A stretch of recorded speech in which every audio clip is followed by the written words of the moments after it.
Hi guys, Mr. Rosenleaf here, coming to you from my Seattle hotel room. I hope everybody's doing well.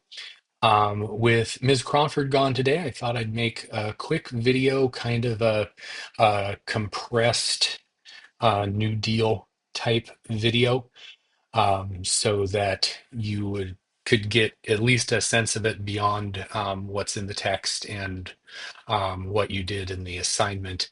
And I know you got some of this via the FDR documentary. So as we're going through this, just kind of thinking, and you don't have to write on this, I just want you to think about it. Um, and you should have an opinion on this after watching the FDR documentary. Do you think today's America would elect someone in a wheelchair as president of the United States? I mean, we have Congress people in wheelchairs. We've had governors in wheelchairs, heck, FDR. Um, but do you do you think, given how how media focused we are, and video focused we are, and image focused we are, would we elect a guy in a wheelchair? So, Mr. Substitute Person, if you'd pause for just 30 seconds to a minute and let them kind of talk about this. Please talk to each other. Okay, so take 30 seconds or so, or a minute. Wow, that was great. I'm sure there was some good stuff being said out there. I wish I were there to talk with you about it. Okay, so we're talking about FDR and the New Deal. I'm assuming that you've pretty well gotten the race between Hoover and FDR, although I did just want to show this map. Um, so Roosevelt absolutely creamed Herbert Hoover in this election in 1932. There we go. Um, you can see that Hoover was from California. He did not win his home state. He got his big prize was Pennsylvania. Um, Pennsylvania has changed a lot since then. Um, And then let's see, it looks like he got no, that's not Maryland. Oh, that's Delaware. Excuse me. And then Connecticut, Vermont, New Hampshire, and Maine was all, and I wish I had a total there for you, but I'm struggling to see those East Coast numbers. But it didn't matter. Um, without Texas or California, and I mean there were other things too. I mean Ohio, Illinois, New York. Those were kind of the big prizes, and Roosevelt won all but one of them. So anyway, Roosevelt is going to win. Oh my! This is the Roosevelt campaign theme song. It's called "Happy Days Are Here Again."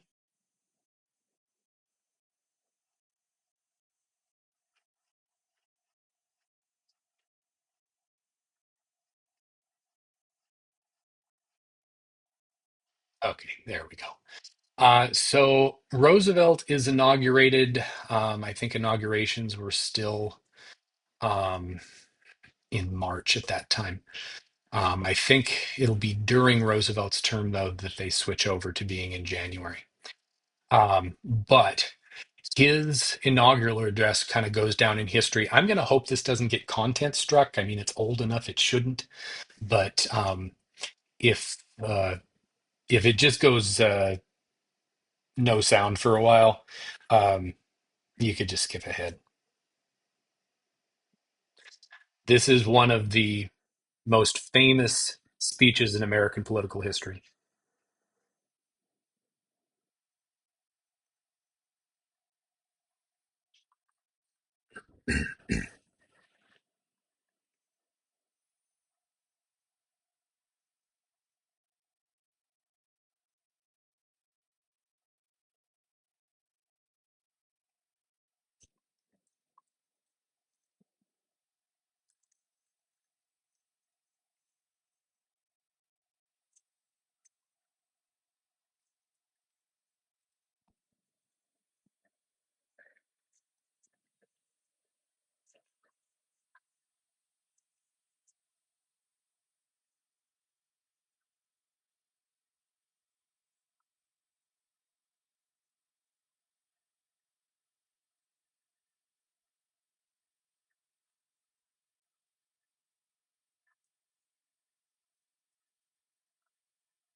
Yeah. So obviously, the most famous line in that is, "First of all, let me assert my firm belief that the only thing we have to fear is fear itself." Yeah. So, and that's a line that just goes down in American political history, probably the most famous line from an inaugural address ever. So FDR really is what we would call a transformational president. Prior to Roosevelt, government was had periods of activity. I mean, obviously, the Civil War was a period of federal activity. The administration of Teddy Roosevelt was a period of federal activity. But after Roosevelt, it will be federal activity pretty much straight through, really until we get to the current occupant of the White House. We're seeing that shift happening a little bit. Not saying if that's good, not saying if that's bad, but um, that is kind of you're seeing a little bit of a shift there. So FDR's time in office would change how Americans view their government, would make people expect that the federal government will step in and provide aid, will step in with more solutions to problems than they had before. Roosevelt is going to communicate more with the general public than any previous president. Um, he is going to actually, as much as he can, get out there. Please keep in mind that Roosevelt had been victimized by polio. And so he couldn't always walk amongst the people, but he was able to go and speak with them. And then we'll talk later about another aspect of how Roosevelt communicated with the people. But one of the big ways he did this was via this fairly new medium of radio. uh, Roosevelt would directly address the people, and not just on, Christmas, or if there was some big thing happening, although lots of big things happened under FDR. But he would go on and just talk and try and explain what was happening and make everybody okay with it. And largely, the American people liked this. And we know that because the man was elected to 4 terms. And after that, Congress and the states agree that nobody should ever have more than 2 terms. I mean, when he finally passed away, and we'll get to this more with World War II, but when he finally passed away, there were people in the country that didn't remember another president, especially like young people. They'd never known anything but FDR. So, and just his general demeanor. Um, Herbert Hoover, as we saw the other day with the little video about Hoover, if you got to watch it, um, Hoover was interesting. He, I think, became more dour simply because his term went from, I mean, he won fairly substantially in 28, and within 9 months was the stock market crash and then the start of the Great Depression, and the public came to absolutely hate him. But he was basically doing what his predecessors had done, even trying to do a little bit of government works type stuff to help people hang on to jobs, but it was just too little too late. And so he became very dour. And by the time his successor was sworn in, he was mad as all giddy up.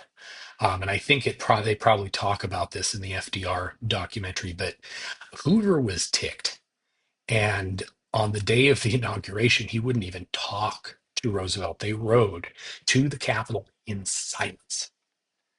And yeah, whereas Roosevelt actually, like, because they weren't talking, he took off his hat and started waving to the crowd. That had actually never happened before. Uh, that was just not something presidents did. And here's FDR waving and grinning and all that good stuff. So, and that's going to kind of change the presidency too. Presidents were sort of afforded the opportunity to be human beings and to be friendly, whereas previous presidents had been very sort of, they'd been Roy Kent, basically. So, who was FDR? And this is very much review. You will probably know most of this via the documentary, but he was so there are two branches to the Roosevelt family. There's the Hyde Park Roosevelts, which is what FDR was a part of, and shoot, I don't remember the name of the New York community where Teddy was from, but that's the other branch. And so Franklin was part of the Hyde Park Roosevelts, and Teddy was the other side. But they were cousins; they knew each other. Um, he uh, became very quickly a very important person. He became the assistant secretary. He started in the New York Senate, and then he became assistant secretary of the Navy under Woodrow Wilson, which was the job that his cousin Teddy had had before he went off to fight in the Spanish-American War. So lots of parallels there. Teddy was really, really proud of him. Um, and then in 1920, at the end of the Wilson administration, the Democratic Party nominated him to be vice president. Now, he and his running mate, who was, don't remember, they lose. So he ends up sort of back in private life. And the next year, he is going to contract polio. This was very rare for an adult to contract polio. They're not entirely sure how that happened. I watched a decent movie one time where they conjecture that he had just visited a Boy Scout camp and he had drunk from a well. I don't know that that's actually what happened, but um, in any case, he contracted polio in 1921. And polio at this time was an absolute scourge. Um, and so he went off by himself for a good long while. And he was it was about 3 years, and he spent some time on a boat down in Florida when he was invited in the off season to a resort in Georgia, and it was called Warm Springs. And they had these naturally mineralized and warm pools, kind of like Fairmont. And they they allowed him to hold his body upright because polio affects primarily your legs. And so he, in the water, he was able to actually walk semi regularly. And so by the time he gets through with his first season at Warm Springs, he wires his mother and says, "Send money." And he buys Warm Springs Resort because they allowed polio victims to use it in the winter when nobody was showing up. But in the summer, they had actual paying guests. And so, faced with having to leave, Roosevelt just bought the property. He was rich. Um, so in 1924, he was called upon.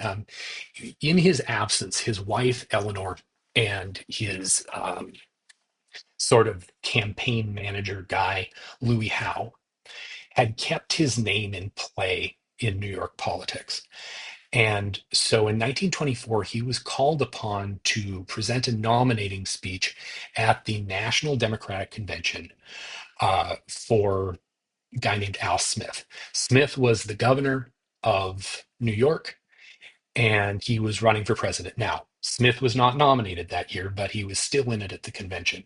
So Now, Roosevelt had to appear like he was not a totally enfeebled guy. So they practiced for months prior to this. And Roosevelt could basically appear like he was walking. He would hold, as you see here, a cane in one hand, and he had his arm linked with his son's. That is his son, I want to say James. Um, and what would happen is James would walk and it would pull part of Franklin's body forward on the one side.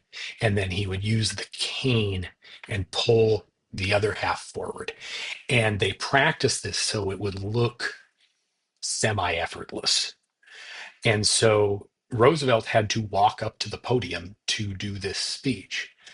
And it took him a while. Now, there were huge stakes with this.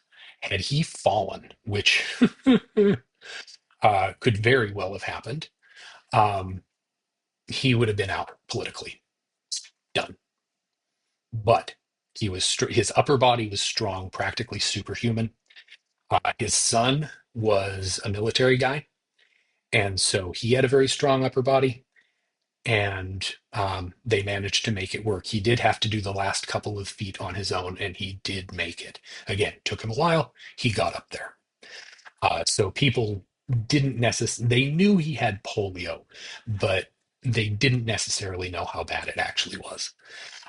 So that was 1924.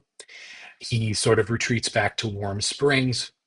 And then in 1928, Al Smith calls upon him again. The speech had gone so well, not that he was nominated, but the speech had gone so well that Smith wanted him to give another one because this time he was going to be the nominee, which was very interesting because Smith was the first major party nominee who was also Catholic. He was also against prohibition, but that's neither here nor there. So in 1928, he gives the speech. Smith is nominated and becomes the Democratic nominee. And so they need a new governor in New York. And the New York Democratic Party nominates Franklin Roosevelt. Now, interesting side story here. Uh, a couple of Smith's buddies went up to him and said, "Why are you elevating a potential rival? Having Franklin run for governor, you could choose somebody far weaker and not have to worry about potentially running against him." They didn't think he was going to win, and he didn't. Um, and Smith looked at Roosevelt and said, "What, you mean him? He'll be dead in 4 years." Turns out Smith was dead in 4 years. Smith was quite the boozer. And Roosevelt gets elected president in 1932. Um, and just his mere candidacy starts changing the Democratic Party. Labor unions, blue collar workers, racial and ethnic minorities. Now, remember, prior to this, the Democratic Party had been the party of really of racism in the country. The Democrats were really on the wrong side of the Civil War. Now, I will say the party very much changed, but for a while, they're going to have to kind of live with both sides of this for a bit. But they do recruit racial and ethnic minorities, rural white Southerners, urban intellectuals. This was the New Deal coalition. And it's really changes the Democratic Party um, into kind of what it is today. There's been some further shifting, but yeah, this coalition is going to serve the Democratic Party really through about JFK, and then things are going to start to sort of change. Okay, so Roosevelt takes office and he promises action. And so he proposes what he calls the New Deal. And there were three R's to the New Deal: relief, recovery, reform. So you had programs like public works projects, financial reforms, regulations. One of the first things he did was one of the things that helped start this, as you saw the other day, or that you saw in your reading, was that banks had been failing all over the country. And So one of the first things Roosevelt did was he closed all of them, shut them down while they could be federally audited to assure that they were safe. Um, and very shortly thereafter, by Roosevelt's legislation and then signature, they will set up what's called the Federal Deposit Insurance Corporation. Up until this point, if a bank failed, if you didn't get your money out by the time the bank failed, you got nothing. The FDIC assures that if the bank goes belly up, and it's pretty rare now, uh, simply because now there are protections in place, but one of them is federal deposit insurance. So you put money in a bank, or there's a separate one for credit unions. You get your money back. I think it's up to $250,000, I want to say. So that's very much a thing. He's also going to do banking reforms like the Glass-Steagall Act.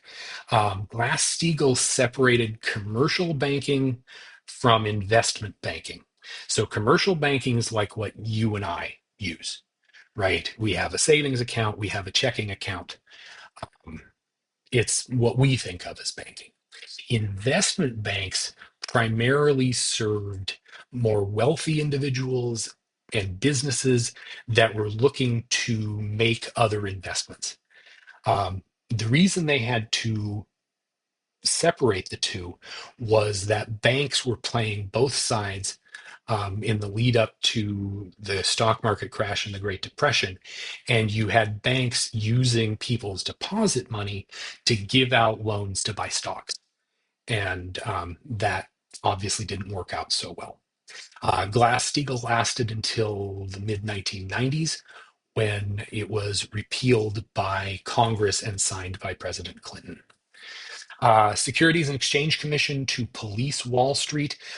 This is one of the reasons why businesses have to supply what they call quarterly earnings reports and also what they expect they're going to earn for the next quarter, so that their stock price and what they're actually worth more or less match up. New regulatory powers to the Federal Reserve.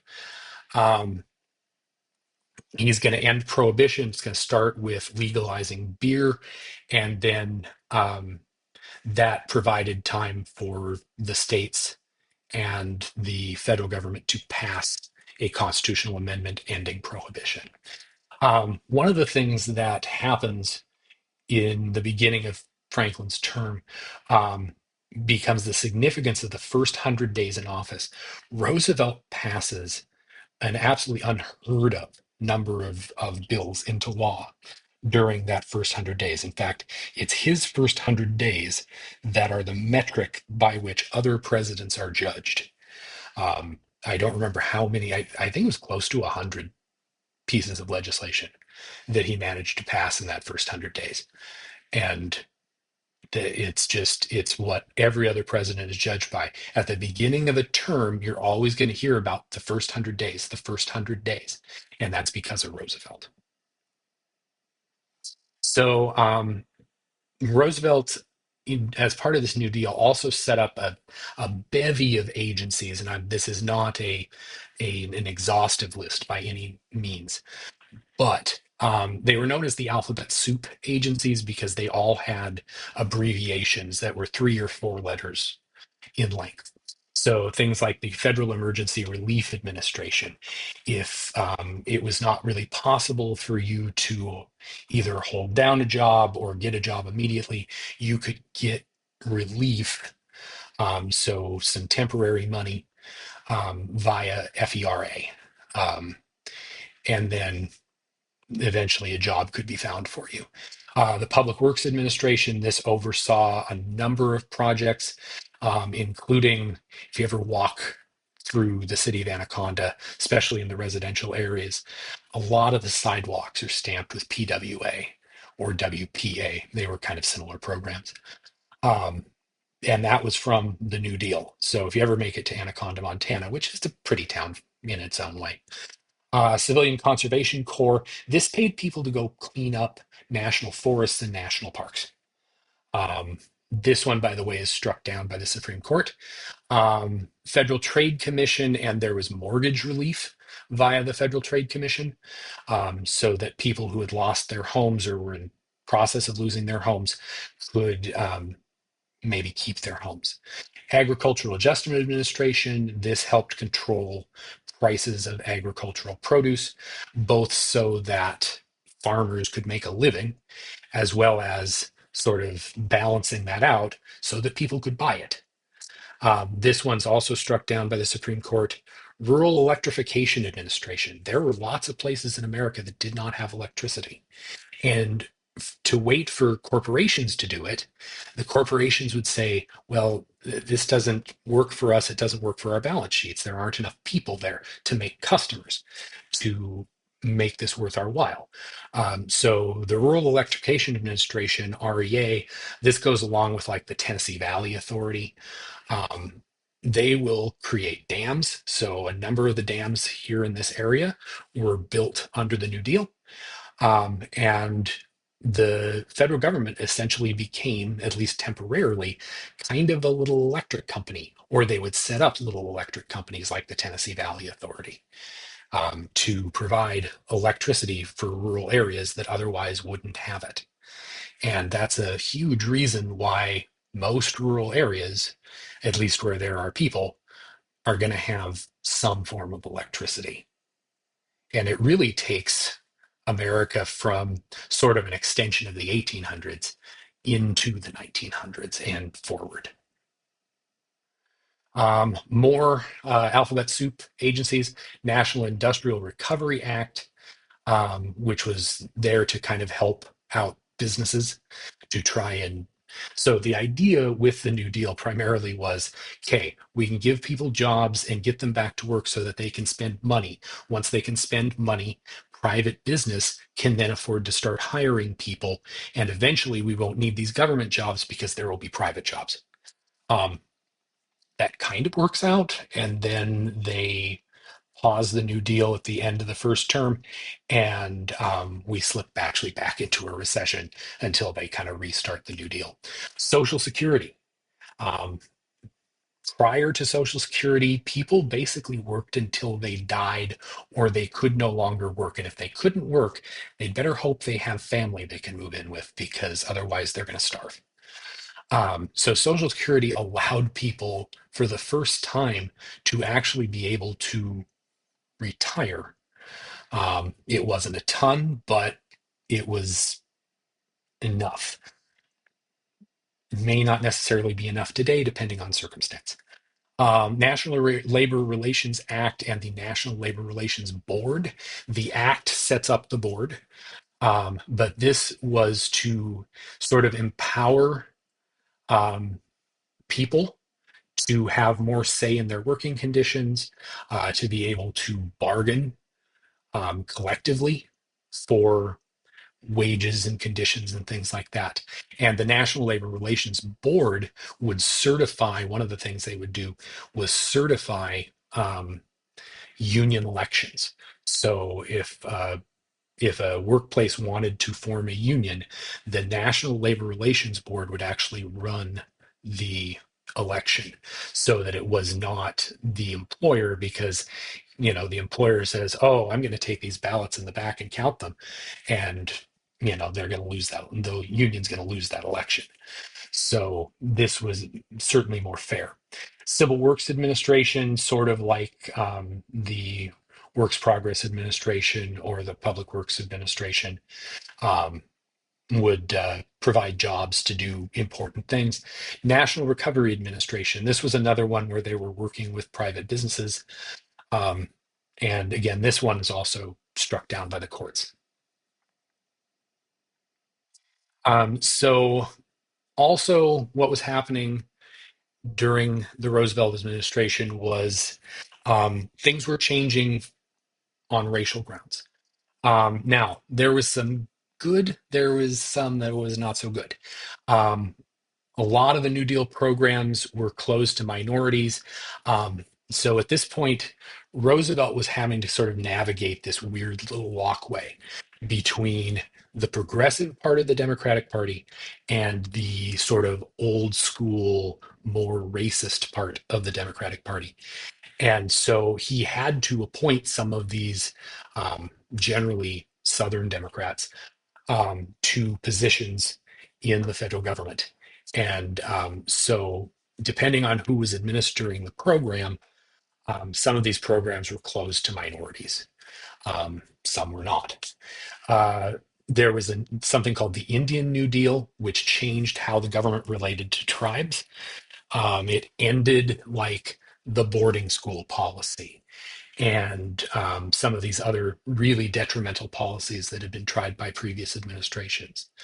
Lots of dam projects that flooded millions of acres of tribal land. So again, not so good. Social Security and National Labor Relations Act exempted agricultural and some domestic workers, like if you worked in somebody's house, you didn't get Social Security, you didn't get National Labor Relations Act or board protections. This primarily hurt African Americans and Latinos. Now, I mentioned earlier that Roosevelt kind of had a secret weapon to get his message out to the people without him having to appear in a wheelchair, because especially early on, the White House wanted to avoid that at all, if at all possible. Now, later on, Roosevelt will be a bit more public in the wheelchair. And he'll actually sit to address Congress.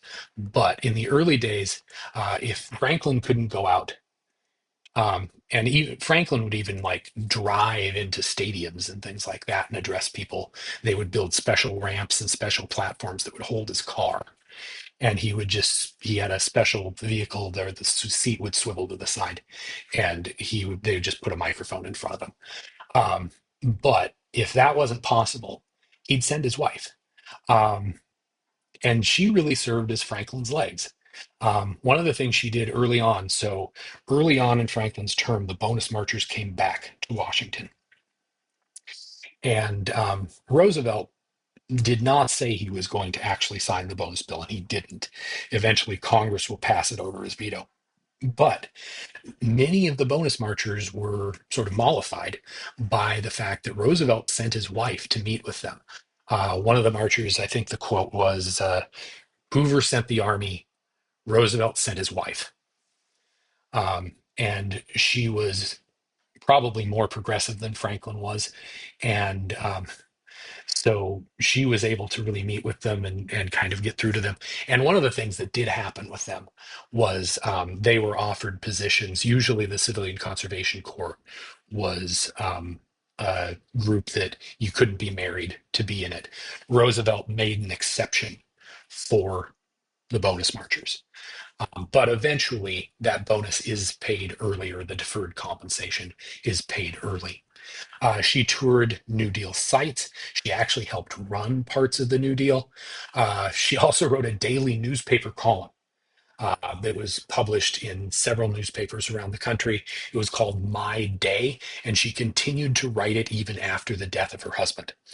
Um, she would do press conferences with all female reporters.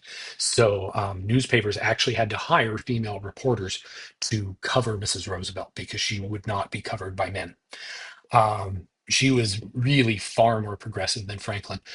She would write him memo after memo after memo every night and put him in a basket for him to read. And he eventually had to limit her to, I think, 4 memos a night because he just couldn't read all of them and read everything else he needed to read. So she had to kind of pare herself down a bit. And she really encouraged more racial diversity in these programs. She fought hard to get more of these programs open to minorities. Sometimes that was successful, sometimes that wasn't. But she actually worked with the mayor of New York, Fiorello LaGuardia, to run. I don't remember which program, but they worked together as basically co-heads of this program. So 1936 rolls around, and Roosevelt is going to do even better than he did. His opponent was a guy named Alf Landon, who Yeah, Roosevelt was just super popular at this point. He basically got whatever he wanted from Congress, and he was helping to turn things around. In terms of electoral votes, he got 98% of the electoral votes, and he got 61% of the popular vote, which is in super landslide territory, which is what that's called. I think landslide is 55% and above, and super landslide is 58, I want to say. And he got 61. I mean, dag nubbit.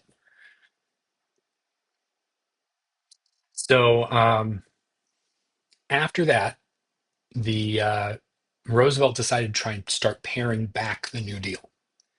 And as you can see on this graph, let me see if I can pull a cursor up. I can't pull a cursor up. Where you see that blue line start, that was where or no, excuse me.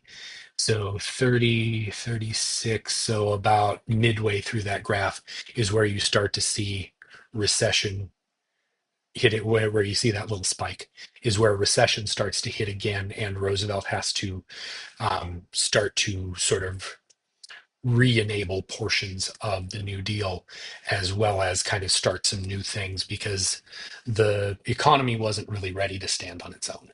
And then you can see where that starts, and pretty soon things are back down. Um, the recession ends technically in 1938, but things don't really get back to normal until World War II. And at that point, after that, the US will be an economic superpower. And this is just a political cartoon. And the guy says, well, cutting spending and tightening fiscal policy during a severe recession has proved disastrous. And the other guy says, thank God future generations won't repeat that mistake. And it's 1937.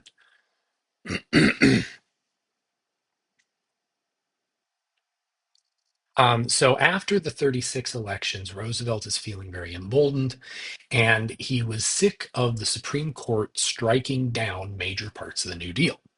So Roosevelt is going to try a plan to change the makeup of the Supreme Court. He couldn't fire justices. That's not constitutionally okay, but Congress controls what the Supreme Court actually looks like. So Roosevelt puts his weight behind a plan to add a number of the justices were over 70 years old. And so, under Roosevelt's plan, he would get to put a new justice on the court for every existing justice over the age of 70. And this was known as the court packing. Um, some people call it court packing scheme, other people call it the court packing plan, but this was the idea. And this was the first time that both Democrats and Republicans opposed something that Roosevelt really wanted to try and do, including, incidentally, his vice president, John Nance Garner. Um, so if it had been a close vote in the Senate, Garner would have voted against the plan, most likely. After this, by the way, their relationship is really sort of not good. And Garner will run against Roosevelt in 1940, I think it is, but as an independent. So ultimately, this does not succeed, and it's really the first black eye that Roosevelt gets, and there won't be that many of them. Here's just another cartoon that shows various versions of Roosevelt behind the existing justices. Okay, so we're going to stop there, but on your reflection document, your new one, put the date, and then the questions are: did FDR's court packing plan go too far? And would this have been a good way to silence dissent against the New Deal? Why or why not to both of those questions? So again, did FDR's court packing plan go too far? And would this have been a good way to silence dissent against the New Deal? why or why not. Okay. So, yeah, we'll stop there. Um, I thank you all for the good wishes. And those of you that have been emailing, I appreciate all the thoughts. And I will be working on grading here in the next few days. So hopefully we'll get that caught back up real quick. And yeah, so thank you all. And there will be a test review ready to go for tomorrow. All right. Thanks, guys. Appreciate your time. Have a great day.